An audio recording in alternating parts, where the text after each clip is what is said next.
What's up, everyone? We're back in quick succession, probably the quickest we've ever been back with another episode.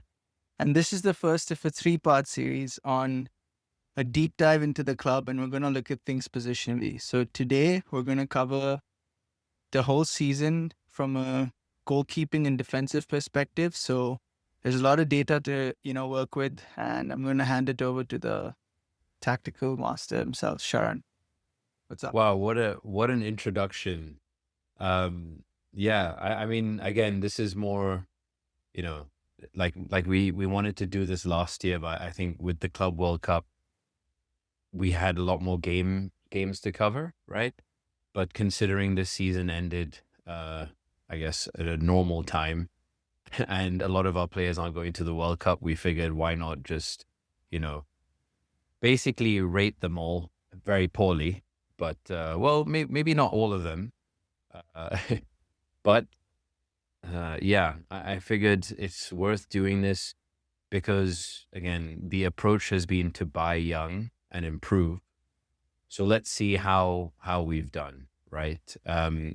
Kicking off with the defense, just in general, it's it's giving mid-table vibes, and it's no surprise that we ended up mid-table, right?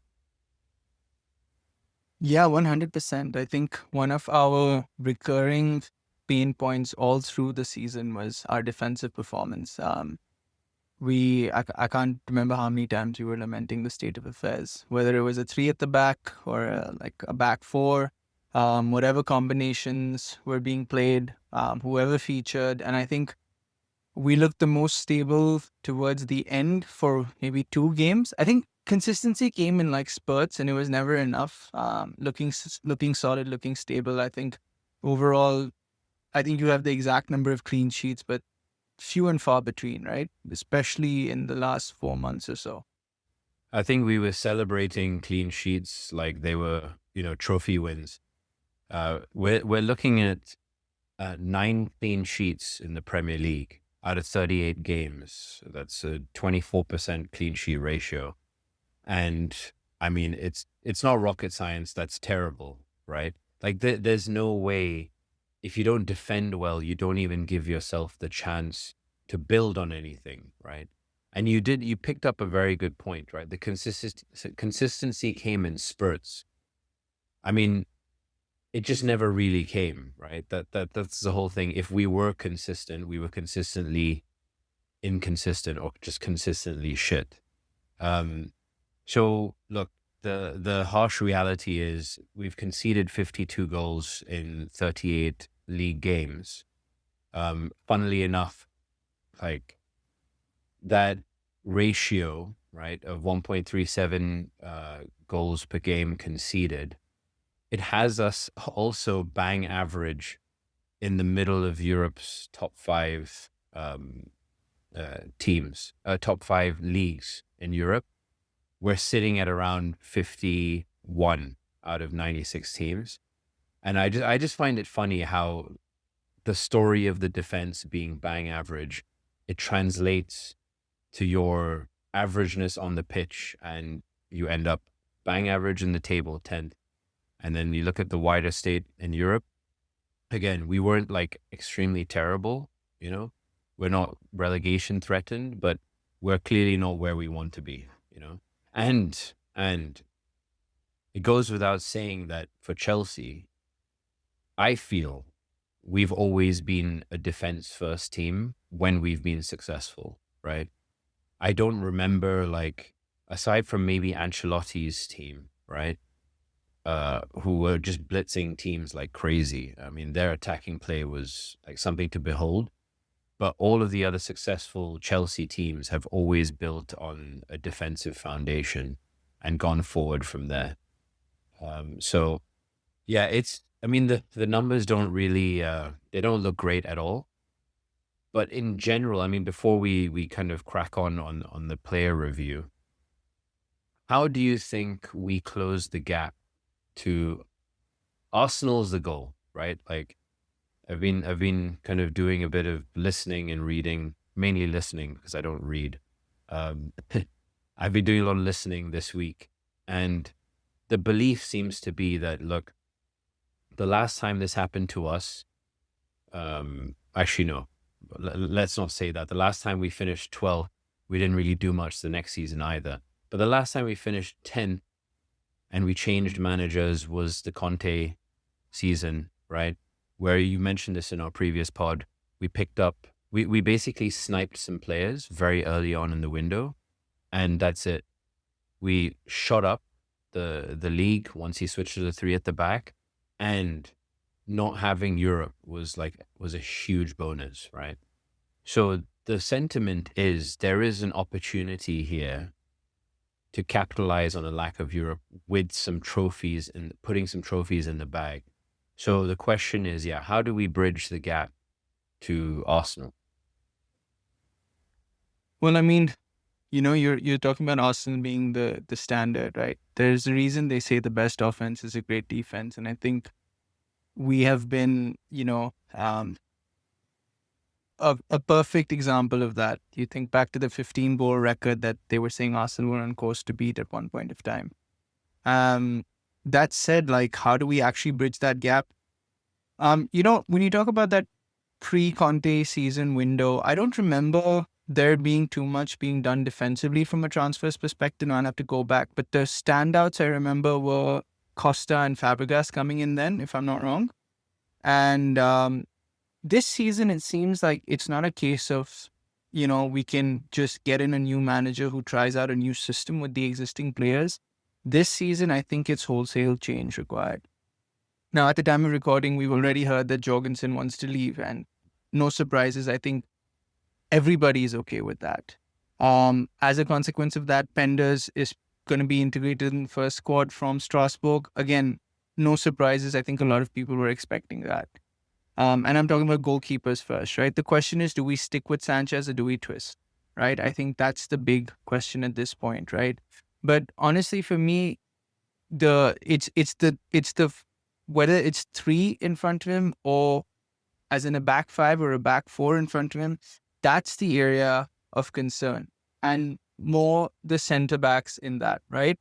I don't think that we can reach that standard, improve our defense, shore up our defense with the current crop of players. I think there's a very clear number of players who just do not cut it here. And that's where I think going into the numbers a little bit will, like there were some things I found that I was really surprised by, and we'll get into that. But for me, I think it's going to be wholesale change, right? And there's a handful of the current, set of defenders who we have that I would say very clearly, yes, 100% we carry them into next season, right? And that's it for me. What is it that you think that we could do? Is it change for you? Or is it a systems thing? Yeah, so when I did the research for this pod, I felt like I went in with the bias of get rid of Fofana, get rid of Buddy Ashil, get rid of Tosin, get rid of them all. They're all crap. The floor is way too low, right? They're all at most, at best, they are squad depth players, and some of them they should not even be gracing the pitch for us. But as I started to dig into this more, there are a lot of mitigating factors, like too many to then say, okay, this is coming down to one guy's individual, crapness, right? To use the technical term. But there are a few things, right? So firstly, it seems like we regressed. And again, Maresca leaving is a big contributor to this, right? But it seems like we regressed in game state management, right? That was a big thing from the previous season, that by the time we got to the Club World Cup, we were actually praising Maresca and the players that they were keeping their heads in really, really tough moments, right? And that's something that it just went as soon as Maresca went. And again, you've been alluding to this all second half of the season, that the players don't have respect for Rafinha. Rafinha has no authority, right? And I think this is one of the manifestations where even if, we go one goal up, it feels like we're not actually in the lead. and some of the players just check out, and the game just goes through lulls. Nobody's ruthless enough, right, to kill the game off. And then the other thing, of course, is how many times in the season did we concede and then concede again, right? Like just very, very quickly in rapid succession. And I do think our the mental management was very poor, but also we're talking about tactics as well. Of course, I'm always going to lean into tactics, but the play style under Rosinha was they were trying to be very, very, very aggressive with the ball, and the positions players were taking up, and it just left us too exposed. And by the time he realized that, I think he had already lost the dressing room, right? Because it's clear that he wasn't being very competent. Again, I don't know that for sure, but you can tell that the players didn't react so well to it. Of course, there's certain individual moments throughout the season, but which team doesn't have that, right? Now, maybe you can say Chelsea has that more than most. Then I go back to our recruitment and again to the style of play, right? If you're trying to play an aggressive front foot style where you dominate the ball in the opposition's half, you need to create the environment where that's possible. And I don't think we did in terms of motivating the players, also spending enough time with the players to understand the system and what the manager wants. So then it comes to other defensive issues, which we saw under McFarlane as well. I don't want to take too many shots at the guy, right? But the second half of the season, we basically saw a non-existent high press where we push high up the pitch, we're quote unquote high pressing them, but the players at the top of the press, leading the press, they're not actually really pressing. They're kind of just ushering the ball one way, but the person on the ball can see that they're not being charged at, so they have a little bit of extra time to pick out a good pass. And once you do that, once you allow a more measured pass, you're basically leaving your high line exposed. Your midfielders have pushed up. And of course, Chelsea have stuck with this man marking system ever since Maresca took over, right? The midfield is pushed up, so they're easily bypassed, right? There's a huge gap between midfield and defense. And if the opposition send enough players forward and there's enough good movement, you're basically very easily creating one-on-one situations. And then, we look at Gusto's defending and you're like, okay, fine. He can't handle a one-on-one. Not many of our defenders can. Yeah, but let me just cut in here. I want to ask you something you just said, right? You said that we've been playing a man marking system ever since Maresca took over. While I know he was implementing man marking, I feel like why is it then that with Rosinia, the man marking system and its flaws were so evident? Because it felt like the way Rosinia was setting us up to man mark in high press was creating a lot more issues than when Maresca was doing the same, even though it was a man marking situation. So we have to kind of break it down into phases, right? So what you'll see when you watch the highlights back under Rosinha, there were a lot of goals conceded in transition. So it's not necessarily that at that point in time the man marking was pulled out of shape. We just didn't have enough of a rest defense sitting there while we had the ball to cover the gaps we were leaving behind. I mean, both fullbacks were allowed to go, right? And what he was doing was he was allowing one of his sixes to drop into the defensive line to receive, and then another six kind of floats in the defensive midfield position. Enzo and Palmer drop from their tens to kind of help out.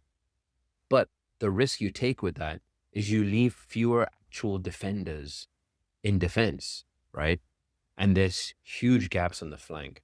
So the ball was going forward, like under Rosinha, the opposition were able to send the ball forward much easier that way, right? And then there was still many examples of what I'm explaining, which is the kind of, he wanted that high press, right? So did McFarlane. When you push up, but you're not really, really, pressing with intensity, and you still man mark at the back, you're getting twisted in all different directions. So like, I would say what you saw more of an example of in Rosinha's time is those transitions. And that's why I don't know if you remember this, right? But it always looked like we were always chasing back to our goal under Rosinha, especially like the amount of times we gave the ball away in the middle of the pitch. And that basically left like a 3-on-3 or a 4-on-4, right? Because Fofana's chosen the wrong pass, or Chalaba's chosen the wrong Yeah. pass. Yeah, So for sure. I Yeah. think that like we have to break it down into those two different phases. Just briefly, I know I've rambled on for very long. We've already mentioned also just selection inconsistency, which I think is driven by fatigue, injuries, and all of that. Also meant that we just couldn't string performances together defensively. And then the last thing, which I also think is a big separate point, it's discipline. But again, you can speculate as to what caused ill discipline, and all of the problems I've mentioned, there's systemic issues of the approach we've taken. We've brought in immature players, unproven players who are now being tested at what I would argue is close to the highest level, right? And we've driven them into the ground. And we're playing a somewhat high intensity system. So I think those kind of factors that I mentioned create this gap that we have with the rest of the league. I mean, when I say the rest, I mean, the top of the league.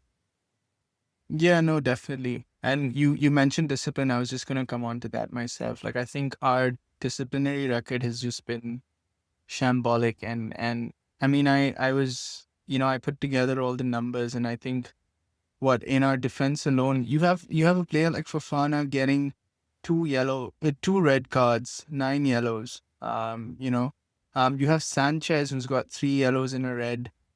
Chalobah's picked up a red. Cucurella's picked up a red. Gusto's picked up a red. Like these are, Sanchez basically has like center back statistics yeah, without the basically, tackling ratio. yeah, and that I mean, that's like one key, like at least that red card for sure cost us the game versus United, right? Like, you can argue Maresca pulled the gun early and everything with the subs then, but that's the thing, right? Like these guys are not covering themselves in glory, right? And I mean, when you talk about 9 clean sheets, this is the fact that really stumped me, right?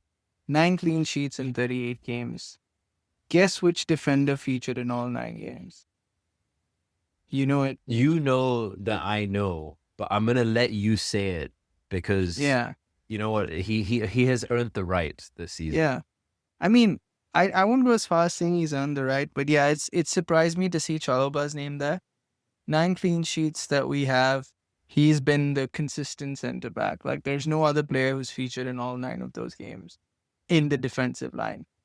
And yet I think he is one of the single most hated Chelsea defenders out there, because while he can do that, I think he exemplifies consistently inconsistent. Like he is that completely. Like, how'd you go from having such a good game to having an absolute shocker, or in the middle of having such a good game, have such a massive brain fart? Like I just don't get it, and I think that's probably the biggest thing, which is why I feel like, as much as it's tactics, and I understand you're saying, okay, Rosina implemented a higher press than Maresca did with the man marking, and that probably didn't help us, but things like being exposed at the far post, um, you know, being like it was a guarantee. If we had a turnover and an opposition team is attacking down the right and they cross to our left far post, which is where our right back should be, they're getting a goal because Gusto's not there. Like that was a given, right? This Yeah, season. so And dude, it sounds like you're coming after our right back. I'm not like, okay, I'm not, for me, just briefly on Trev, right? I think he's reached that stage with the fan base where it's either you see him as a squad player, which is what I see, or you're literally you're it's like the same thing that happens with Harry Maguire, right? You're just waiting for him to cock up, which isn't like a great mental state to be in. But I don't necessarily see him uh, being as inconsistent as you say, right? Uh, at the same time, I'm not forgiving the fact that, look, he's had 31 starts and he has contributed to most of our clean sheets. But if you only have 19 sheets, there's nothing to write home about. It's not great, right? Nevertheless, you still want, from your squad player, you still want 31 appearances because you need it, right? Sorry, 31 starts in the Premier League. So we've had to lean on him for most of the season. That's the bigger issue, right? He's not, and this is a fact. He's not supposed to be starting every week, right? He's supposed to be a rotational squad player. So that's the issue. And I think, I mean, it's clear as day. That's exactly what Maresca was saying. He was like, if I don't have Colwill to play, bring me somebody of an equal or better caliber who can improve the squad, or I will be forced to play Trev Chalobah, Tosin, Badiashile. That's my issue. And by the way, like, look, I know we've come after discipline. His discipline has been great. One red card, because, and we both know how that happened. Andre Santos, I can't remember who it was against, but Andre Santos basically gave a hospital pass backwards towards our goal, and Trev Chalobah is forced to bring his man down. I can't even blame him for that because he's taking one for the team, and a red is a red, man. He can't complain. So for me, I'm looking at 31 games in the Prem starting and 3 Premier League yellows. That's insane discipline. And okay, look, maybe he's not getting stuck in, like he's not as aggressive a defender as Fofana, right? If you look at the tackles for the season in the Prem, but he's still making great interceptions, which, like, those numbers are good. They're solid. And it means positionally he's sound. And 3 goals, I believe, in the Prem. That's what I've seen. And let's not lie, man. Our set piece performance from corners really dropped off. Like, really, really dropped off. Again, I want to say ever since Maresca left, but I haven't checked on that. We need defenders who are going to be threatening in the opposition box and just generally carry aerial threat. So this guy has the makings of a solid, dependable squad player who should get, like, if you're talking about 3 competitions next season, he should get around 20 to 25 starts. Yeah, exactly. He did score 3 goals and he had 6 shots on target in all his appearances, which is, I mean, That's a better second only ratio to than most Reece. strikers in the Premier League, mate. Yeah. So I mean, yeah, no, I get it. I think the case for Chalobah to be like a squad player is there, as much as like the hate is is so strong among the fan base. But then I want to ask you, right? We've got the numbers in front of us and we obviously have our eye test, right? So 2 questions I wanted to ask you. If you had to rate our entire squad or just rate the defense, who was the standout performer for you and who do you think, I don't want to say worst because they were all really bad. It's like picking from a pile of shit basically, but I mean, again, I'm being really harsh. But who do you think regressed the most this season? Um, you know? So I'll try and be brief, because yeah, I feel like I don't want to pump Trev up too much, and he definitely wasn't, let's say, like the star of the show or like the most improved. For on my notes, I have him here as Hato, mate. I think Jarell Hato, what we saw at the start of the season was somebody who was still trying to fit into the team and the system. And then Maresca goes. So there's a bit of like, ooh, firstly, some players are downing tools. But secondly, it's like, oh, there's a new manager. That means you have to relearn some things. Dude, he adapted really well. And like I said, if players are downing tools around you, but you have the mentality to step up, I've seen what I need to see from Hato, man. I really like him. And I think his versatility is going to be really key, especially because we're not sure. I'm not even sure Alonso knows yet whether he's going to predominantly start with a back four or back five, or a very aggressive, like, a back three with two wingers. I don't know how he's going to play. I'm not sure he has decided. I think Hato has a place in all of those systems.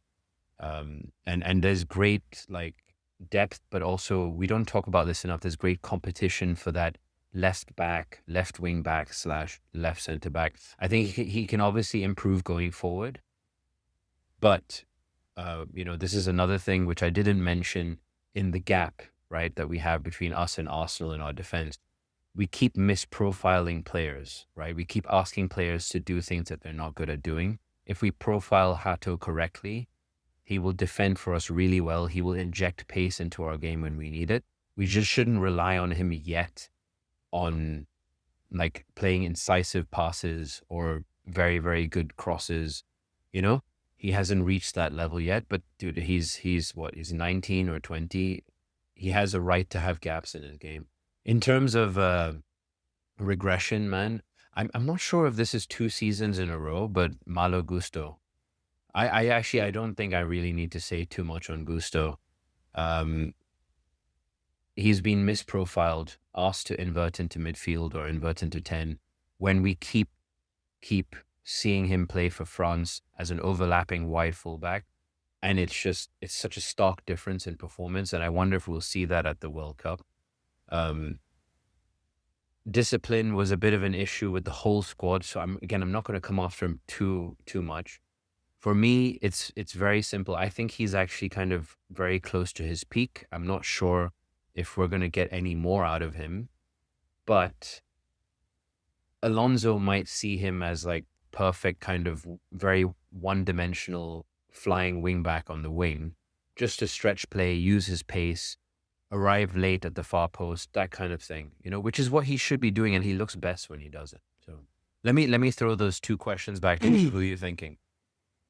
For me, I think standout performer, just from like, I think I hinted at this in our last one, right? I think it's got to be Reece James, just because I think he was more present. He had that impact effect, right? Like he came on and changed game situations, whether it's scoring a free kick or galvanizing the team. And I think for me, like, we needed that from our captain. We needed him to have a presence. And even though we were debating whether it was enough, I think for me, it was enough given given the rest of the squad.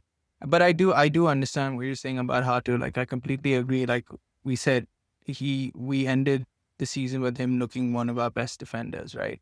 Especially at the in the last couple of months.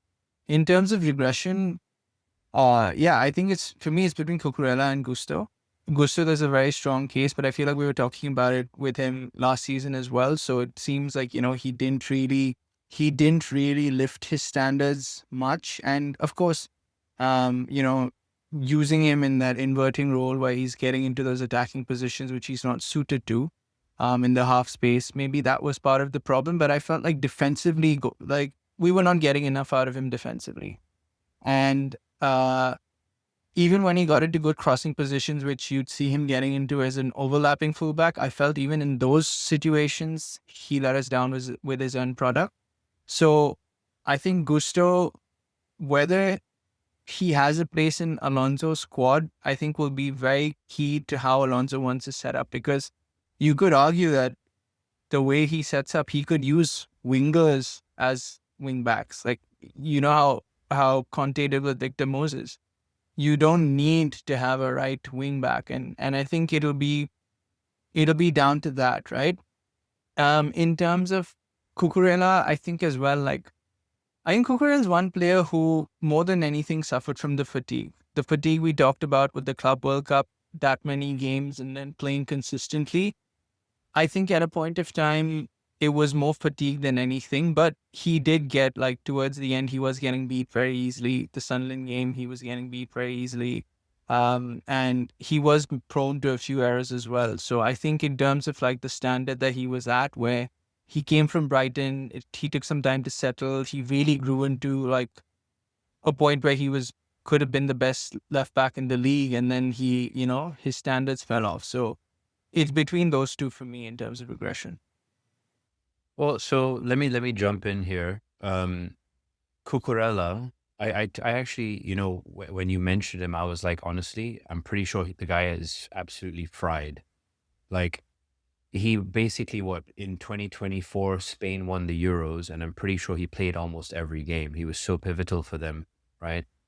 And then he's played a full season, then gone to the Club World Cup, then played now another full season. Like, he's probably shattered.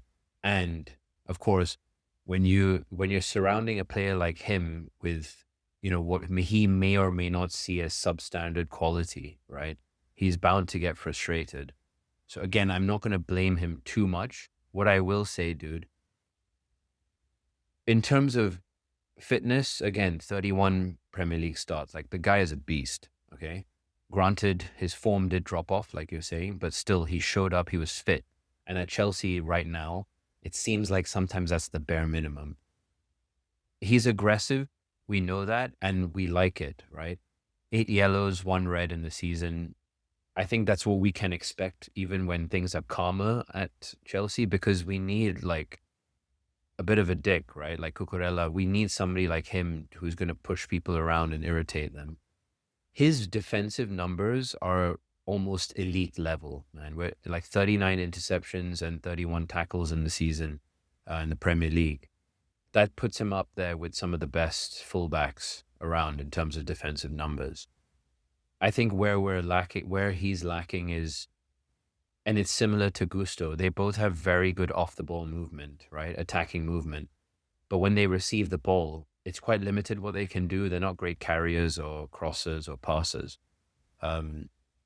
So yeah, I think let's like, bring the full picture into it. Cucurella didn't have a great season by his standards, but we shouldn't be relying on our left wing back or left back for whatever he did give us last season, which was like an insane amount of drive, great numbers in terms of like goal contributions. He still had 5 in the Prem this season, which is very, very, I mean, it's not very, very good. It's good.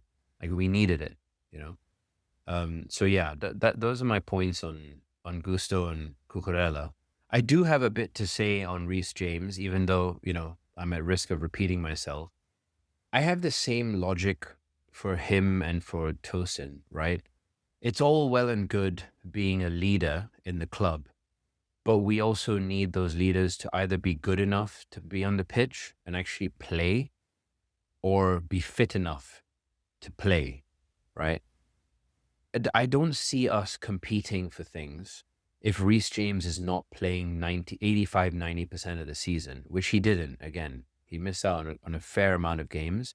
I'm not saying he didn't improve in terms of the number of minutes he gave, but he still spent time injured, and they're still managing his situation, right?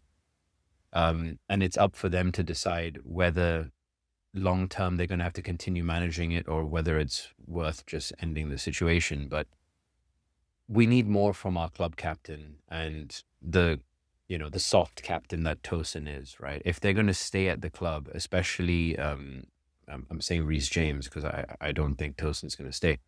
If Reece James really wants to make something out of this team, he needs to give more, man. Like, it's not enough, especially if he's on the bench or on the sidelines, and we have to rely on Enzo, who sometimes gives the vibe that he doesn't want to be there. So that's my piece on Reece James. We did earlier in the pod make a bit of a mistake. I mentioned that Fabregas and Costa came in the Conte season, where he kind of recovered our season by switching to a back 3, and the rest is history. But actually, they came in under Mourinho. This is like the season after Mourinho took over. We had one season where he kept doing that horse analogy, where we were the little horse. All right. Yeah. And then in Conte the was after summer, that. he added like Felipe Luis, Costa, Fabregas, and Courtois. And then we went on to win the league. Nevertheless, I just wanted to briefly mention that, correct that. Yeah. Fair. Point still stands. history. Conte made My us history a better yeah. defending team. and we went out and won the title, but we didn't have Europe that season. So, you know, Yeah, that's true. it's high time we went and won a trophy, guys. Um, Yeah. so we've spoken at length, I think, about the defense. We probably haven't gone name by name, but that's probably for the best.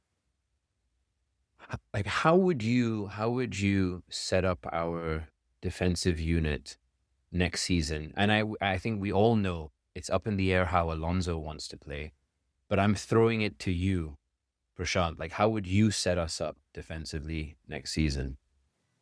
I have to just say on the leadership bit that you mentioned, right? I don't know if you saw, but apparently Alonso's earmarked 5 people he wants to build his leadership around, right? I don't know if you saw that. There was Reese, there was Tosin, there was Enzo, Caicedo, and Palmer. Um, and I mean, it's just Tosin I want to focus on here because he's supposedly he's supposedly good with leadership, but I mean, is he really like what does he actually bring when he's on the pitch? I don't think he really does much to to keep the team together on the pitch. He's not a vocal captain or he's not even a vocal leader to me on the pitch. Maybe in the dressing room, and I don't know how much of that is attributed to the fact that he's basically Palmer's bestie in the squad, as that's what you understand. But I don't think he's there for me. And I guess the Tosin rant, it's I don't even know if it's justified, but yeah, he's not it for me. So yeah, if you're asking me how I'm gonna rebuild the squad, right? You're basically asking me who I'm keeping from the current set, who I think we should sell. Um, I'll start with keepers, right? I think Jorgensen's an easy sell. We have Teddy Sharman low listed. He's basically a squad keeper. I think he gets a loan. Um, Pendas comes in, and I think now whether Sanchez stays as our number one, and between Sanchez and Pendas, they're basically on an equal footing, and it's like who performs better gets to be number one, or we're getting in an elite number one, the likes of a Magnon who we were linked with. We're bringing in someone like that. If that's the case, then I think Sanchez, I mean, he could still play for a a lower club. So if he's happy staying around, then he can stick. I don't know. Actually, I have to check this. Does he make up our homegrown grown quota? Can he be like your can he be a keeper the likes of I believe so. what's yeah. Who did we have as our third keeper? Um Marcus like Bettinelli. Bettinelli, can he be like a Bettinelli where he's an experienced keeper? Would he be okay with that? I don't know, but that's the way I'm thinking about the goalkeepers. And before I get into defense, what do you feel about the goalkeepers? It's interesting thoughts, man. Because I did forget also that Sanchez um actually does contribute to the homegrown quota, I believe. But yeah, I think given neither keeper is very good, I still rate Jorgensen in terms of his ball playing ability. Sanchez's distribution is woeful. In terms of shot stopping, I mean, I'm not going to count Jorgensen's like Premier League games because he didn't get much consistency in terms of time on the pitch. Sanchez is basically a mid-table goalkeeper, and Petrovic actually had a better save percentage at Bournemouth, and we sold him for 25 mil. We bought Sanchez for 25 mil, so we traded down. In hindsight, of course, City spent X amount of money, 30 odd, 35 odd million on Donnarumma, and again, I come back to our style of play. If you want a goalkeeper that plays out, it's not Sanchez, right? If you're a team that's going to concede a fair few amount of chances on the transition, which means they're going to be facing a lot of one-on-ones or, shots from in and around the area, but they're not necessarily going to be blocked. Sanchez's save percentage doesn't suggest that he's like the top of that list, you know? So I actually think we sell them both. We need to offload them both. Keep Teddy Sharman low as a backup and as that homegrown quota, right? And Penders, man, if he's not going to be number one, he should go out on loan. We've made too many mistakes in the last 2, 3 seasons of holding on to youngsters and giving them like minutes here and there. And then, oh no, the experiment isn't working. They're not developing how we want them to or good enough. Like, why? You should know why. They're not playing, they're not on the pitch. We've made this mistake so many times at this club. Pender's like career path is looking up. He's had one decent season at Strasbourg. If he's not going to be your number one, which I don't think he should be, he should go out on loan. My opinion, he goes out on loan. Offload Sanchez and Jorgensen, go out and get Maignan or go out and get Diogo Costa from Porto. I believe those two, aside from being solid goalkeepers, shot stoppers, they're also both leaders. If I'm not mistaken, Diogo Costa might actually be the captain for Porto. These are the kind of people we want playing for Chelsea. It might cost a fair few to go and get them, and then you'll start thinking back to last summer when we could have signed Maignan on the cheap. I'm just saying, City paid the money. They got Donnarumma, and he has saved them. He's dug them out of a fair few sticky situations defensively. So goalkeeper is a position where I feel like if you put the money on, the experience, the right player, the right fit, they will actually pay you back in points. No, fair enough. You did say Sanchez is a mid-table keeper. We are currently the very definition of mid-tables. You So, could say. so blame it on Sanchez. Yeah, I don't know, but like, who?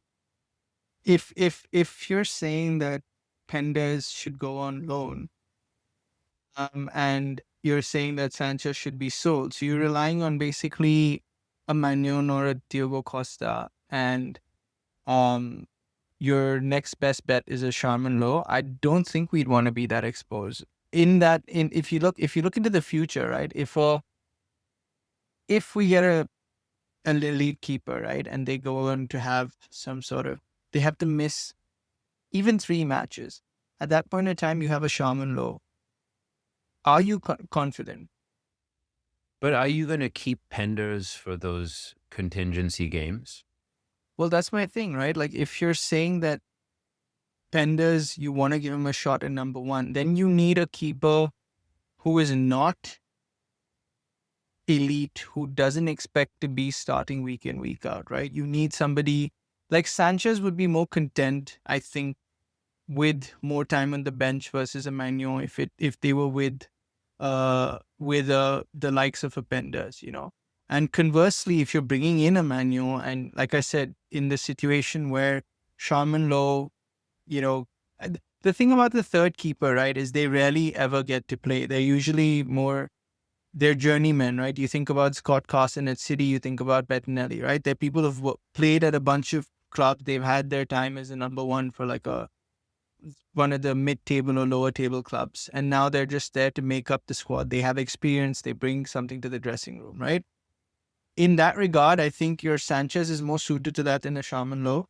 You have your elite keeper who can also, like, a Pendas can learn from. That's the way I see it. That was my rationale for it. But I mean, I get what you're saying as well. Just Penders will learn the most if he's playing because he makes his own mistakes. And that's also true. like my thing is this is all hypothetical, right? So this is what I would do. I would actually entrust Teddy Sharman Low with the backup, with the idea that he's not actually going to play. If you're actually, firstly, you have to manage to offload Sanchez, right? The guy is on a lot more money than Jorgensen, right? So if you somehow manage to offload Sanchez and Jorgensen, right? Probably offload Jorgensen first, then go to the market, see what you can get. If you can't get anything, you have Sanchez. You're basically saying if you offload Jorgensen, you still need to invest in a first choice goalkeeper, right? Okay. I think that let me frame it this way, right? Like, given what I understand are the financial realities at the club, I think we have more headaches and more holes to plug in defense. Between Sanchez and Penders, we could, you know, um, we could, fix. I mean, see out the season, right? Like, especially considering there's no Europe. Sanchez has shown that he does have decent shot stopping capabilities, even though he's prone to the occasional brain fart like most of our players. Um, shot stopping. But the statistics say something else, man. We're looking at his performance over the whole season. So you can't go based on his spectacular save that he makes once every so often. And this is okay, again, we're allowed to have differing opinions. We just can't do another podcast after this. It's fine. But like all jokes aside, right? If you're saying like, okay, the goalkeeping position is, let's say, not top priority, that's fair enough because I also understand we have limited finances. The difference here is I'm saying we actually need a top quality first choice goalkeeper that there's not going to be any doubt about. My perspective is like the goalkeeper is the one who is inspiring confidence to his back line.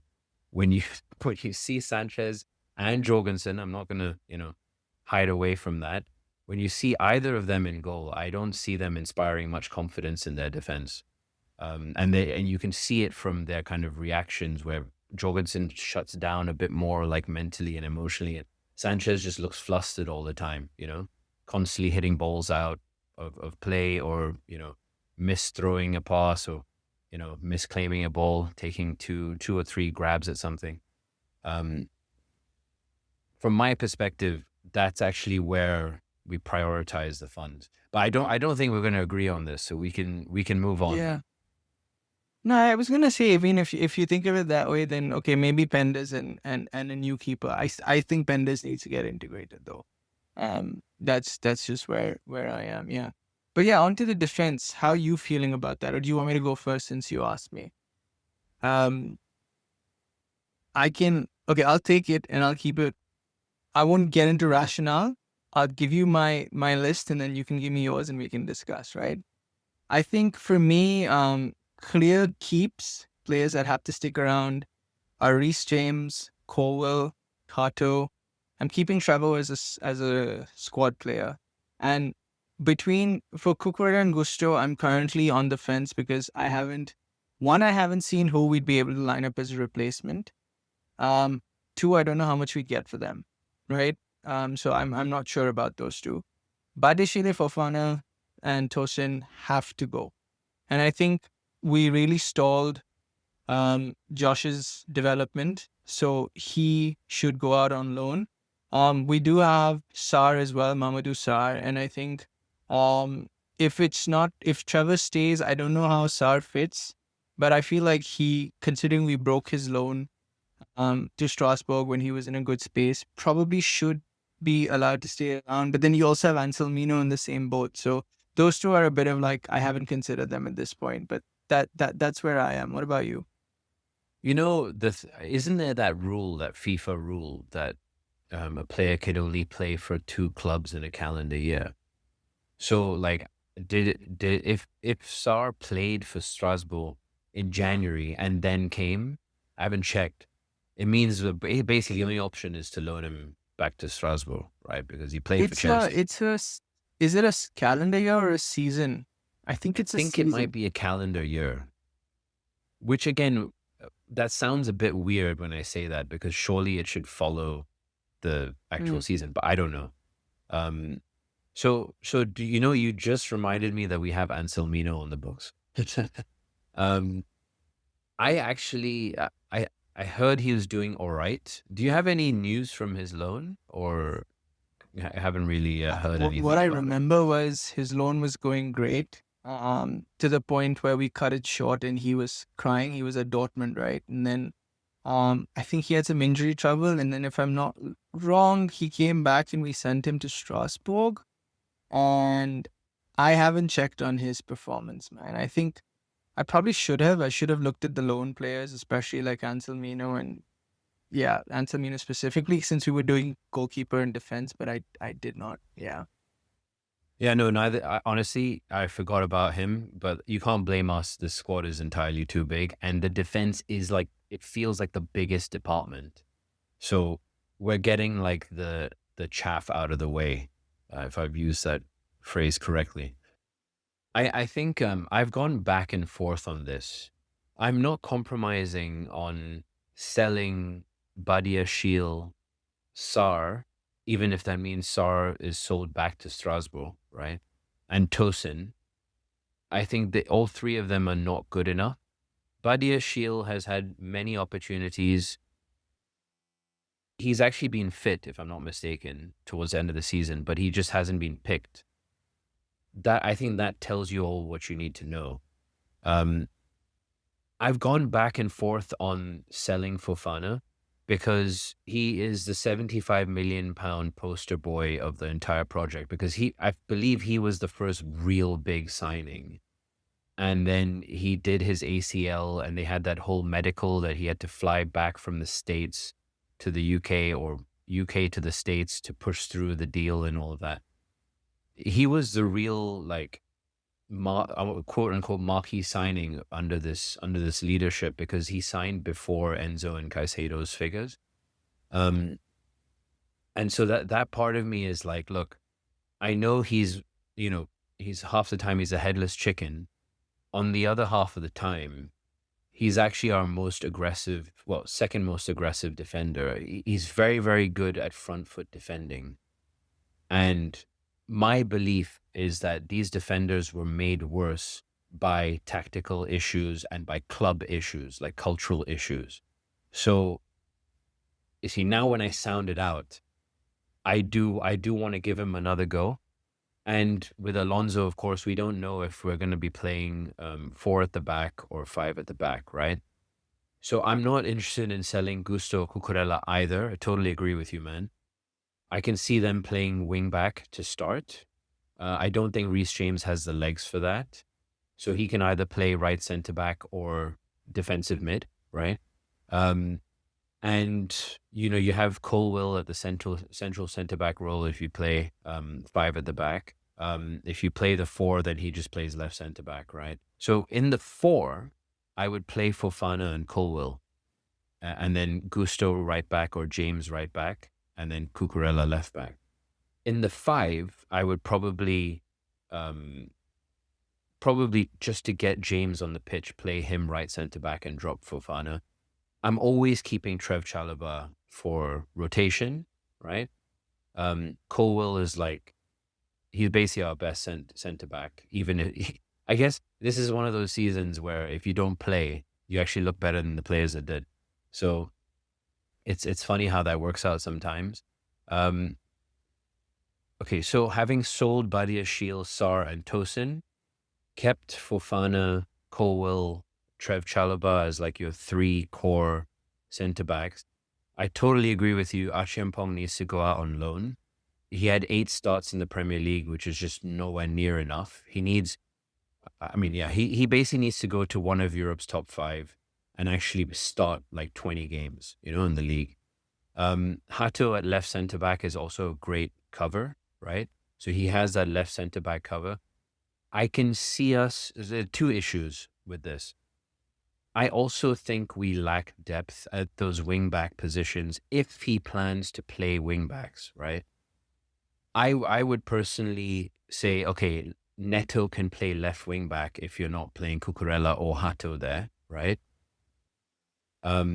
It's right wing back where I see there's no cover beyond Gusto. So I could see us going into the market. That's what I would do, right? That's what I would do. If I was playing 5 at the back, which I think, again, I would because we really, really need the extra defender on the pitch. I would probably go Gusto starting right wing back, James right center back, Colwill center back, Hato left center back, and Cucurella left wing back. But what that does, it leaves us very light in terms of cover. Neto, I think, is good enough for left wing back for now, if we don't have the money to spend. It's right wing back where I'm seeing a bit of lack of cover because you're not going to play Gittins or Garnacho there or Esteval, right? So That's where I think, again, some leftover funds. Again, I'm splashing the cash on the first choice keeper, so I kind of have to make do a bit here. So this way, like Fofana is not necessarily playing all the time, but he's getting a chance to learn how to defend properly under Alonso. And Trev Chalobah he's one of our own. He'll come in once every 2-3 weeks in one of those centre back positions and do a job. Again, I know I've run over my time. Last issue I can see us having like this coming season is a lack of height in the defense, and aerial presence. So like even if our defenders are quite tall, like Tosin is a tall dude, he can't jump, right? And Chalobah again, I think he's good in the air, but he's not a domineering centre back. So in my own suggestion, I'm seeing that as a very big flaw, aside from maybe the lack of cover at right wing back. What do you think? I think I look at it from two perspectives, right? One is just the current squad and their performance. I want to understand the merit of, okay, it's tactics have made him look bad. Fofana's coming on 4 years at the club and he's not really shown much for it, for the potential that we sold him, but we bought him for, right? 75 million or whatever it was. So in that regard, I think it's time to cut our losses and move on from him. Um, okay. Um, Cucurella, Did you also in your thing? Did you also sell um what's it called Badia Shield, Tosin, and Sar? Like, or did you move them Sar, on? I moved on Tosin and Badiashile for sure. They're my confirmed three cells. Sar is still like a thing. I would rather go out and get an elite center back. Okay, where the center back plays, again coming down to the system, because the thing with Gusto and with Cucurella, why I'm also 50-50 on them, right? Gusto, like we said, 2 years has been floundering. Cucurella has come out and criticized. We don't actually know how much he wants to be here. That way, Gusto probably is a little more cemented in the fact that he's not exhibited that he doesn't want to be here. Exhibited being the key word, right? We don't know what goes on with them internally, right? Um, and the other thing was where you were saying about the likes of Neto playing at the wingback position. Like I said, that is a possibility given how he decides to set up. That's where now the second aspect comes in, which is how Alonso wants to set up, right? I think whether it's a four at the back or or a back five system, you do need an elite center back. Like the job that you're getting out of Fofana, Badeshil, Tosin, Sar when he's come in, the quality that you've got across the four of them in their appearances, you could get one pure center back, like one elite level center back, right? Like you think about when Liverpool signed Van Dijk and he literally lifted the quality of the defense. We need that kind of signing, right? That for me solves the defense. And then that sort of player can play in a back three or a back four. The way we're looking, if it's a back three that is a five at the back system, this is probably going to be someone who plays on the. Now, again, that comes down to how he decides to set up with Reese. If you're saying that Reese loses his place at the expense of this person who plays at right center back, I would rather go for someone who's on the left. And we've always said we had a left footed issue without Colwell there. And in a back five, Colwell plays at the center for sure. But then what happens is Hato misses out. And in that situation, there's too many permutations, basically, is what I'm getting at. Yeah. So the question isn't how do you think they're gonna do it. The question is how would you do it. I I said would, point blank. yeah. I think we need the extra defender. I think we have the profiles, especially on those outside centre back roles in Reece James and Hato, to prioritize this. And then, of course, like money is an issue, finance is an issue, which is why I'm like, okay, I totally 100% agree with you. If we could bring in that elite centre back, mate, that would be a huge difference because then you'd feel more comfortable actually playing four at the back because I don't feel great about playing Colwell Fofana, right, in a four at the back. We've seen how that can go, right? So I totally agree with you. This is why I was going back and forth. Um, it's just a question of, like you said, how do you think uh, we best line up? For me, I actually think we best line up with the five. Yeah, I think the five is a more naturally. Actually, naturally is the wrong word. I think in recent times we felt more secure with the back five. You think about Tuchel also coming in and shutting up shop with the back five. So I think a back five seems more secure, especially after the season we've had. And I think for sure Fofana, Badiashile, Tosin go. In an ideal world, right? The way I'm lining it up, is Reese is at your right centre back, Koval's at your left centre back. We're getting in someone who can play. Sorry, Koval's at central centre back. Someone for left centre back is who we're signing. Hato covers there and covers at left back. Reece James is at your right centre back, so your right wing back. If he decides to keep defenders there, then Gusto's playing. Otherwise, I could see us using wingers in both those positions. And we're already being linked with Barco, who's a left back or a defensive midfielder. So if we do get that over the line, I could see Cucurella go. And in another world, I could also see, us. I thought the Barco deal was done. I haven't seen an official. That's what I'm saying. I haven't seen an Yeah, official Chelsea. and It's we. also I think. I did want to add, Hmm. it's like you reminded me about Anselmino. I believe this guy called Denner Evangelista is joining us this summer, and Bro, I don't know about he's a that. left back. I saw first off, he's a 17, 18-year-old. I don't think he gets in, even if he is. But I saw a tweet or something saying this guy doesn't even have any videos of him playing. He just has a Wikipedia page.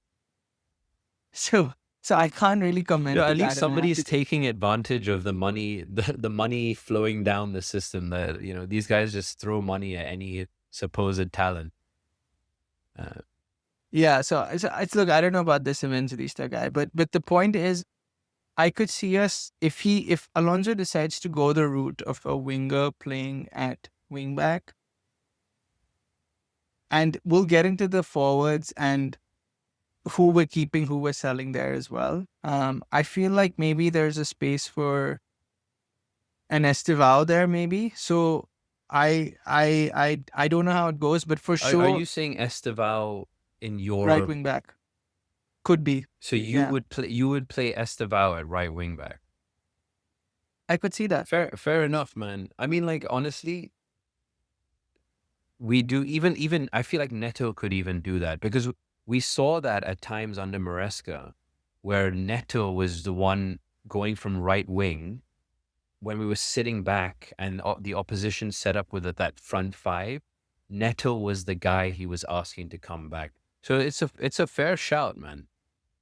We The have only thing is, the couple winger profiles that can do that. I'm not sure about Estevao, but it could be a shout. I'm not sure about Neto period, so that's where my reservation is. But okay, That's why we'll get into you've been so non-committal about Neto this yeah. whole time. We'll get into Neto when we do the forwards. But Yeah. So yeah, look, just to summarize, right? You're basically getting rid of Fofana, Badiashile, Tosin, but you're still going with a back five and a winger playing in one of the wing back roles. Could be left wing, could be right wing. And I think we're both keeping Cucurella and Gusto because just because we don't have any other options and we don't know what the finances are going to be like. Fair enough, man. yeah. I think Cuckoo's future is a little more uncertain because of his personal thing. Like if it was down to me and I knew he was committed, I would not be having this conversation. But I'm But not sure about see, that. like I always see this as something we can salvage. And I don't like this ownership for this other reason, which is rather than try to salvage things or take a different perspective on things, they just move on to the next one. I think if Alonso can actually turn Cucurella's mind around and get him fired up, right? And like you said, it may just be a case of he just needs a break, which he won't get because he's playing in the World Cup. But he might have just needed a break from Chelsea. if we do make a few good signings here and there, and he comes back with some optimism, meets Alonso, and it all goes well, you suddenly have like Cucurella firing on all cylinders, and we need that personality and drive in our dressing room. Like, it cannot be understated. You sell Gusto, from the intangible side, I don't think we lose too much. You sell Mm, Cucurella, I think yeah. we lose so much. Yeah, you mentioned this. I definitely agree with you there.